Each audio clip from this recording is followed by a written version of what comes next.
All right. Good morning.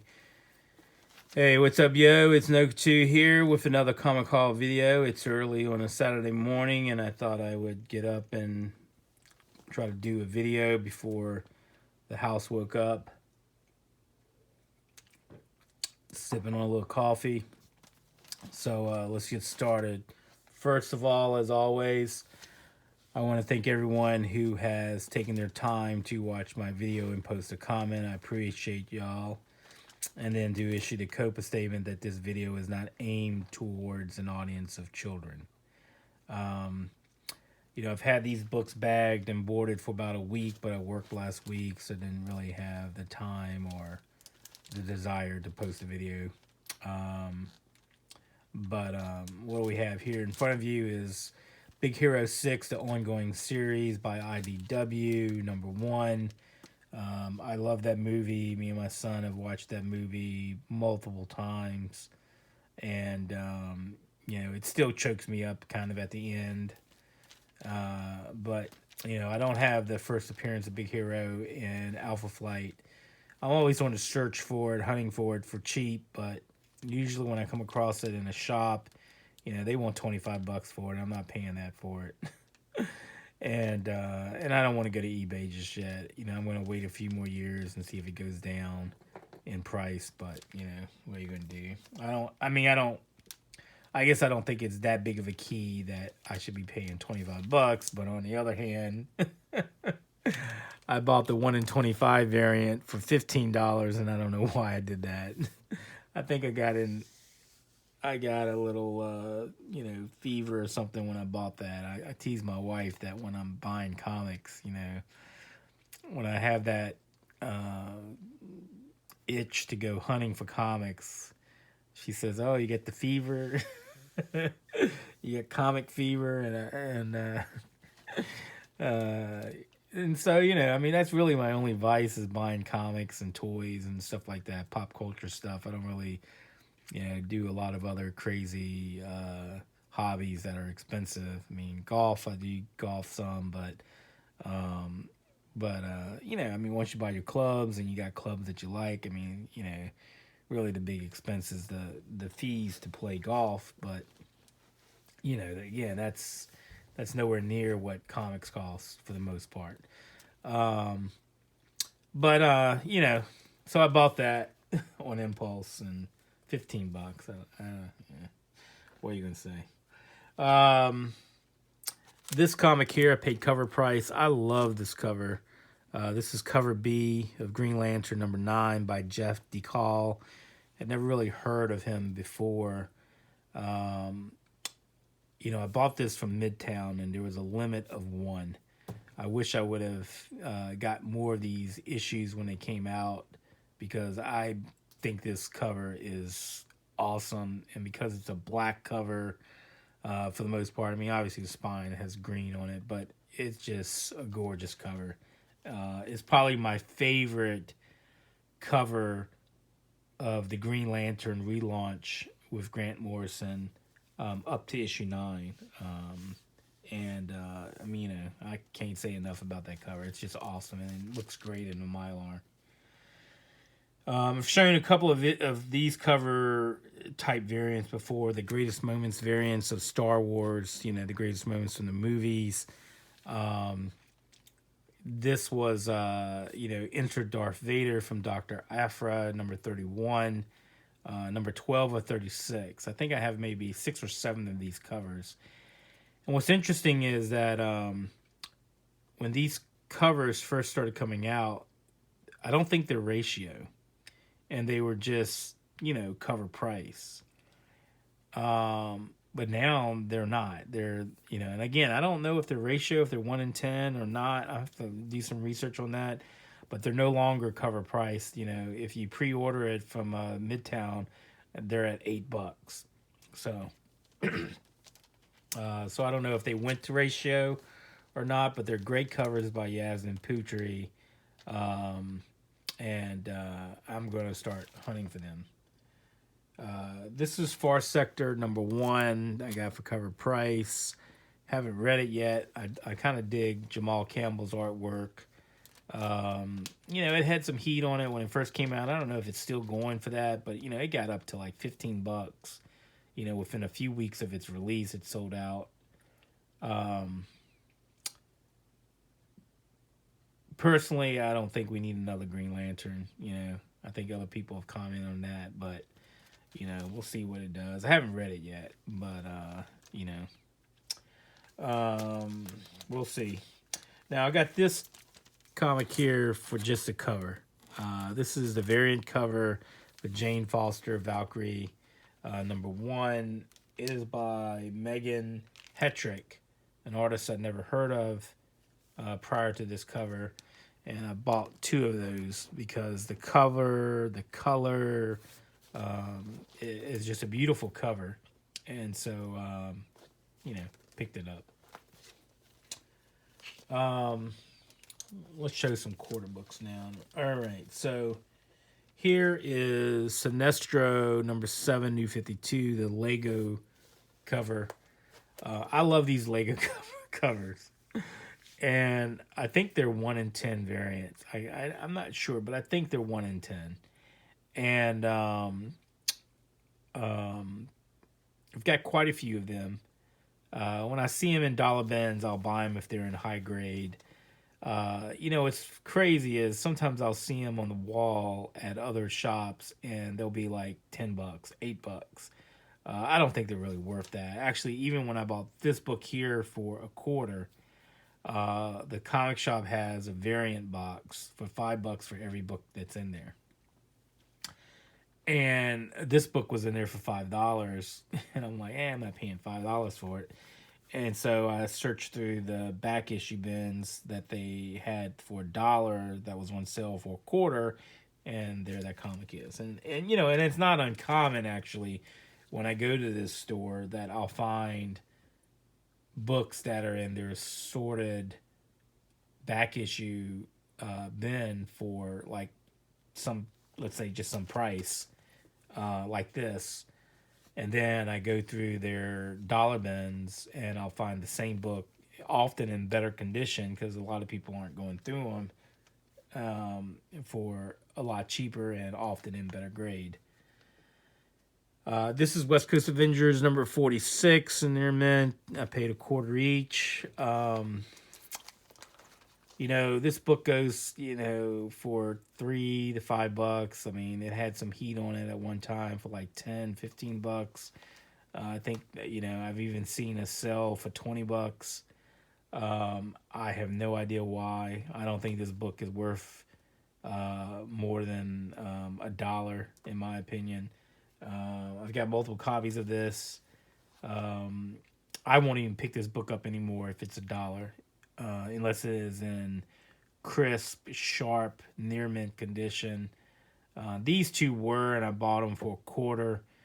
And I think at the time, if they would have been $1, because all the other books were the books were a quarter, I'm not sure if I would have bought that for $1, because I don't think it's worth anything.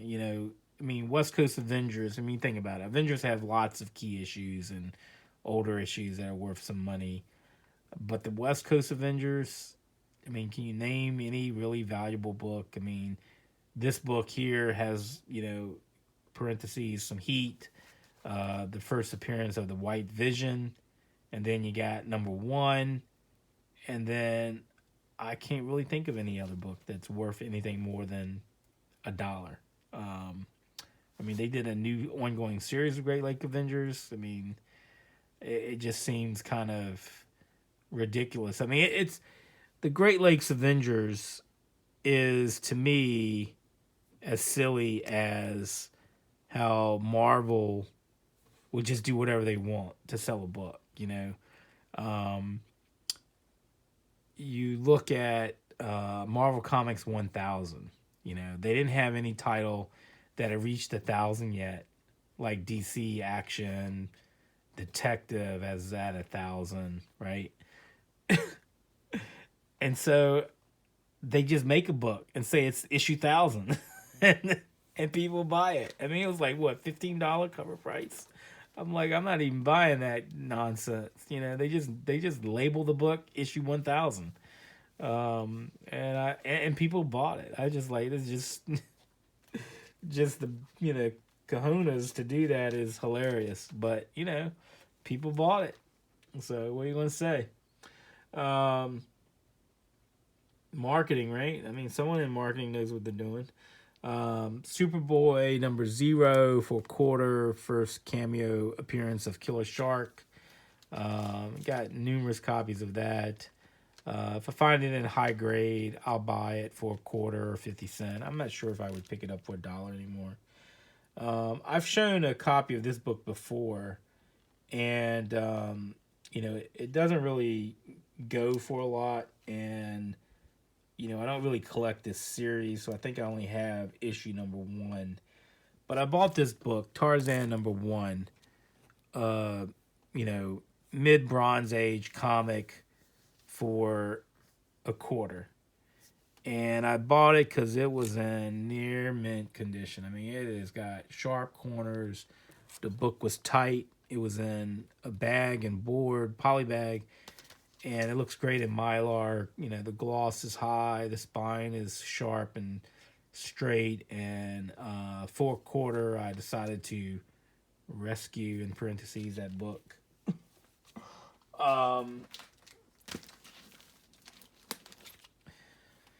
DC Comics, Julie Schwartz tribute, Superman number 1 by Adam Hughes. If I see a high grade Adam Hughes comic for a quarter, I'm going to buy it. I have a number of those copies already. The one that I haven't been able to find for DC Comics Presents Julie Schwartz tribute is the Batman one. I want that comic, but I haven't been able to find it. Other than on eBay, obviously, which I'm not going to, buy it. I've shown a copy of this before, but again, anytime I see it for cheap in high grade, this was in near mint, very white color, crisp comic by John Byrne, his favorite cover that he has stated in interviews, just because of the conceptual thought process to make it with Aurora. Anytime I see it, I mean, I probably have 8 copies of this. I don't know why. It's not worth anything. But if it's in near mint, I buy it because it looks great in Mylar. Now, if they would have been doing virgin covers at this time, you just imagine how great this book would look as a virgin cover with no, UPC corner or the logo or the little team, box there. That would have been a great variant cover. Virgin variant cover. I show these. I like buying these covers, these Marvel 25th border anniversary covers. X Factor number 10, easy to find. Web of Spider-Man number 20. I've shown these, not these actual books, but these kind of comics before. I had a stack of these that I found that needed to be bagged and boarded. They were in near mint. I only buy them if I find them in near mint.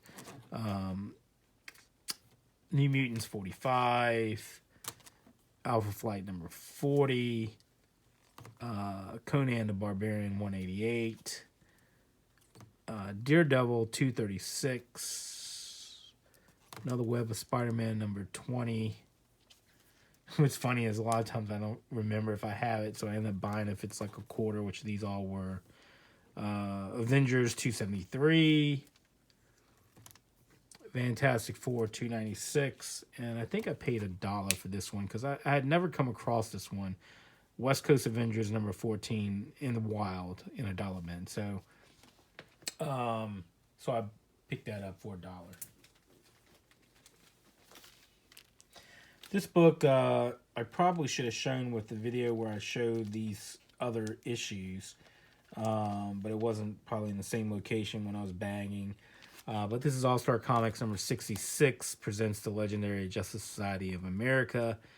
This is a mid-Bronze Age book that was in pretty high-grade condition for a quarter, so I picked it up. Droids number 1 by Dark Horse Comics for a quarter. Picked these 2 books up, or these 3, because they were in high grade. in Near Mint. I'm pretty sure I have this in my collection already, but for a quarter, Invincible Iron Man Volume 1, 136, Dave Michelin and Bob Layton interiors. And then 137, again, I picked these up. There's no significance for them other than that they were a quarter. And then near mint condition, 137. Picked up another Lego book cover, Action Comics, number 36, New 52. Awesome Lego cover there with Superman. Then I bought this for a quarter. You know, at one time, this book was going for $10 to $15. This infamous Kiss by Superman and Wonder Woman, issue number 12 by Jim Lee. Paid a quarter for that. And, you know, it's funny is sometimes you'll go to comic shops when I'm traveling the country and I'll stop somewhere and they'll have this on their wall and they'll still have it priced for $10, you know, or more sometimes, you know, easily $8. And, you know, and we all know this book is not worth that much. I mean, you can find that in dollar bins still. But I think it's funny how, you know, I hate it when LCSs will have books on their wall at a price, you know, at a time when they were hot. And then, you know, they go down in heat, they cool off, but they never reprice their books. And then the shop owner's not there, and it's like some, you know, salesperson, and, you know, you want to negotiate it down. They're like, oh, no, the price is the price, because, you know, that's what the owner had placed on it. And I've done that numerous times. Like, nah, no, we can't. You know, they might give you like 10% or 15% off, which still makes the book overpriced, but they won't really come down to what the current market value is, which, it's their shop. It's what they want to do.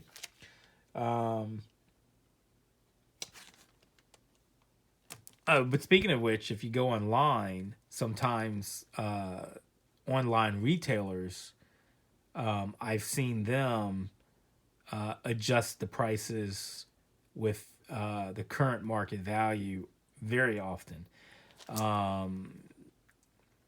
There's one, store that I visit on eBay quite often for newer books, where they had a Boba Fett cover. I'll have to show it. I have it already, where I paid cover price for it. That, at one time it was going for $15, and then it cooled off, and now you can buy that book for $5. And so they priced it accordingly to market. So I think that is fair, and I like dealing with that shop online because they do that. Here's a quarter book that I bought. It's still in the poly bag, which I hate these pre-poly bagged comics because the poly bag itself is not acid free, and I think it damages the comic over time. But the value is if it's still sealed. So this is Spirits of Vengeance #1, Ghost Rider and Blaze. This book has a little heat on it because there's talks, that of a movie maybe.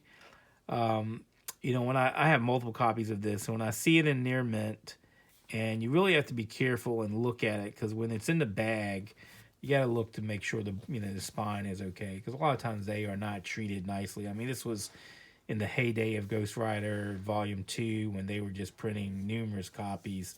I'll pay up to $1 for that book, but I won't pay anything more for that. That I got for a quarter.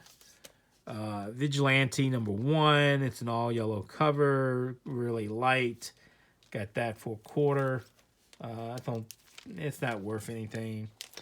Anytime I see these 90s books that are in cardstock, which sometimes is often often hard to find in high grade and dollar bins, I will pick them up if they're cheap. This was a quarter. Sensational Spider-Man #0. It's an all white, for the most part, it's an all white cover. It was clean, no spine ticks, sharp corners for a quarter. Similar to this, I have multiple copies of this. Silver Surfer number 75, the full embossed cover for a quarter. Silver Sable in the Wild Pack, another foil cover with kind of a raised embroidered embossed, I think it was called, cover for a quarter. Amazing Spider-Man 388. I've shown a copy of this before. I got this for a quarter. It's kind of the foil, blue. There's one spine tick somewhere along here that doesn't break color. That initially, when I bought it for a quarter in a poly bag, you couldn't see it. Let me see if you can see it right there. Can you see it? I think it's right there. But it doesn't break color, and otherwise, it's a pretty high grade near mint minus cover.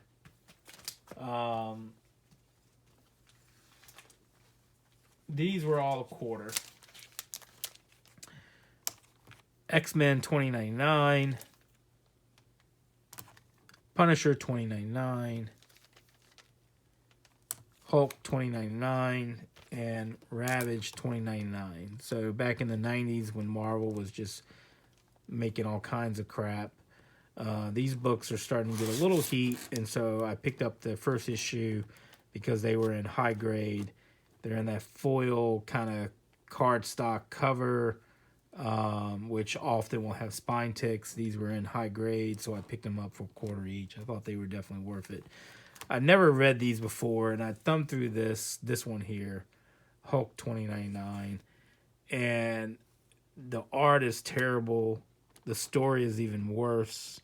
I mean, Hulk has like this long tongue, and I think the letter page is called Tongue Lashings or something stupid.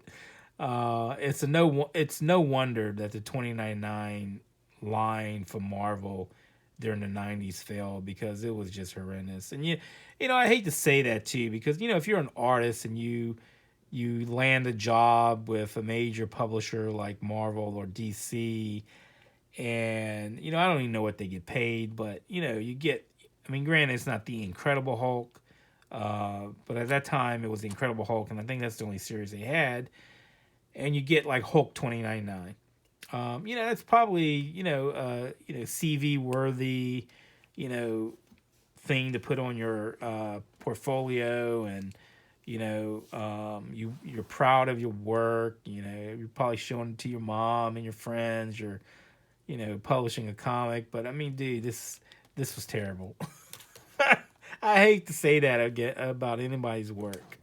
That I know that they put love and time in, but I mean, it is just terrible. All four of these books, Punisher, Hulk, and X-Men $20.99, is just terrible. That's all I can say. It's just terrible.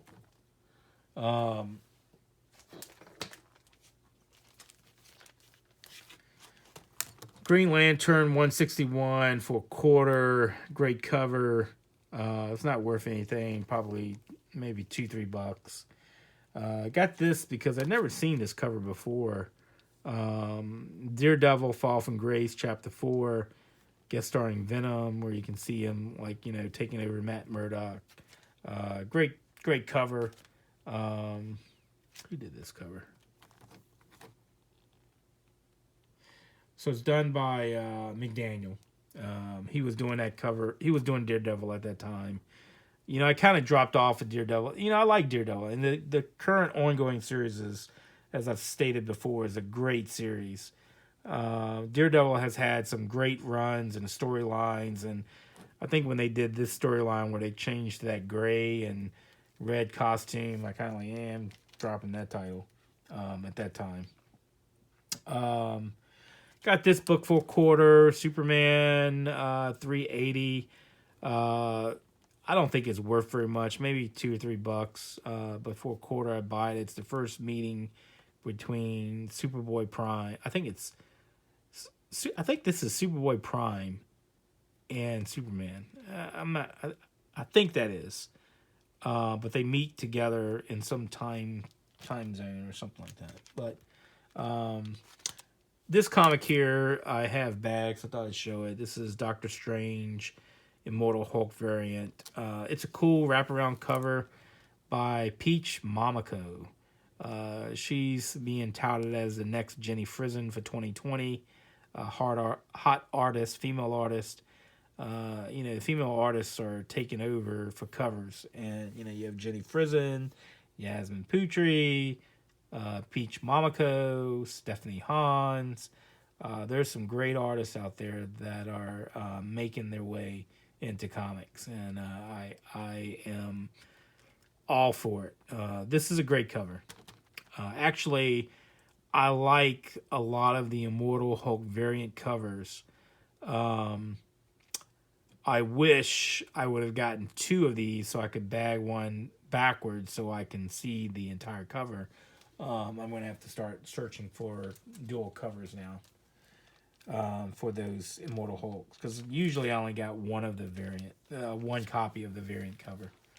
I think they were running at $8 actually when I bought it. So, Fearless. Speaking of female artists, Fearless number 2 by Yasmin Putri, a great Storm cover.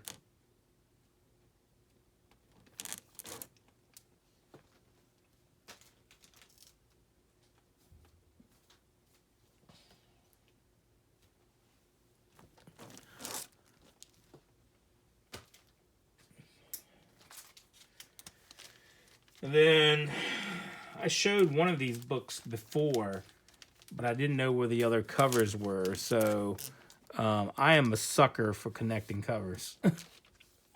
And so this is Fearless 1, 2, 3, and 4. So 3 and 4 connect like such. Great Jenny Frison cover. Connecting cover, but I am definitely a sucker for connecting covers. I think this goes over here like this. I don't know if I'm gonna be able to get all these up there. Yeah, probably not. Probably not.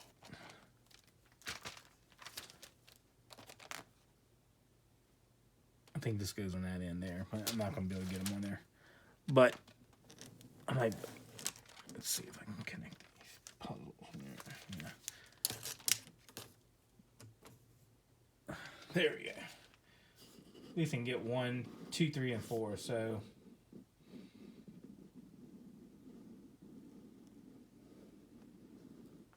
And then I guess if I could put that there.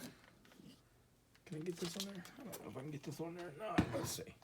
This video's come to a halt, but who cares? It's my video.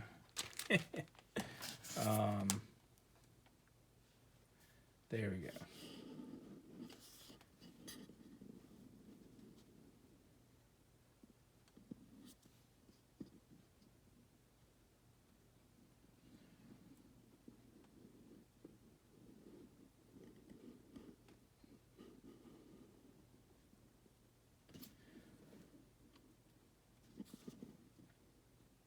So, I thought that was a great connecting cover by Jenny Frison. One of her better connecting cover variants. And those were all cover price. Then I got this 4/4 Superman #1, the relaunch by John Byrne from I think that was early 90s. What was that? Is it on there? Maybe it wasn't. Ooh, 87, man. 87. And then I got these 2 4/4 Batwoman #1, her ongoing series, great cover. 4/4, definitely worth a quarter. Let's show a few more books because we're getting at almost at 30 minutes. Brian Bolland, Green Arrow #32. Every time I see this cover, this reminds me of, I don't know if any of you remember the video by Van Halen when they had David Lee Roth when they were awesome with Hot for Teacher. That's what this reminds me of, Hot for Teacher. I don't know if that dates me, but I remember watching that video as a teenager And Hot for Teacher, man, that video got lots of airplay on MTV when MTV used to play videos instead of all the other crap they do now. I don't even watch MTV anymore after they did that. But that right there reminds me of that video, Hot for Teacher. That's why I picked, besides it being a Brian Boland cover, it doesn't go for anything. But that, when I saw that, I'd never seen that cover before, and I was like, oh man. And what's crazy is I probably have this in my collection because I had it on my pull list at my LCS, and my guess is my wife at that time, and who still is my wife in case she watches this video, not the wife that I had at the time, but my wife, before we had children, or child, this comic here, she probably bagged for me because I had so many comics and I was bagging them, and we would watch TV together and we would bag and board books. And so my guess is, because I'd never seen this cover before, she's probably bagged this book for me, and I've never read a lot of my comics. But anyway, Hot for Teacher. And then I got this. This is probably VF, or maybe even just fine. Yeah, I just labeled this as fine. Peter Parker #2, early, obviously early Peter Parker title. It was in pretty high grade, in a poly bag. I mean, there's just one kind of corner chip there, but other than that, it's pretty sharp comic. There's a few spine ticks, but that really downgrades it. And then this corner here has a little bit of damage to it. There you can see. But for the age of the comic and in its condition to be a quarter, I decided to pick that up. And then the last comic I think I'll show I got for a quarter is X-Men Legacy, first appearance of Miss Sinister. It's worth a quarter, maybe worth $1. I think it may have a little heat on it at some point and maybe went as high as $8, but that's a quarter book all day long. So anyway, with that, I will leave you. And like I said, I love buying comics because it reminds me of my childhood and nostalgia and periods of my life. And I'll leave you with that cover there. Oh my goodness. Anyway, peace out. Hope everybody have a great Saturday.